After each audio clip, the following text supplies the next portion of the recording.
4 années après la révolution égyptienne, le sang continue de couler place Tahrir.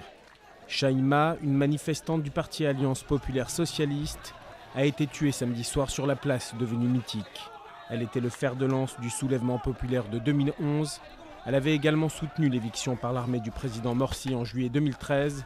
Elle est morte ce samedi par balle et des manifestants indiquent que le tir venait de la police qui dispersait le rassemblement. On a vu des fusils qui nous visaient, qui visaient une manifestation pacifique qui était contre le terrorisme. Shaima a été tuée de sang-froid par des gens masqués qui couvraient leur visage. Cette scène en dit beaucoup sur l'avenir et montre les intentions du pouvoir politique de limiter notre espace de liberté. Le parti de l'Alliance avait décidé d'organiser une manifestation symbolique pour commémorer l'anniversaire de la révolution du 25 janvier 2011. Le président Al-Sisi était dans le viseur du parti de gauche depuis plusieurs mois en raison de sa répression contre toute opposition, islamiste comme laïque. Les laïcs, nettement moins nombreux que les islamistes dans un pays de 86 millions d'habitants, et les partisans des frères musulmans restent la cible principale du pouvoir. Depuis l'éviction de Mohamed Morsi, 1400 manifestants islamistes ont été tués par la police ou l'armée et 15 000 ont été arrêtés.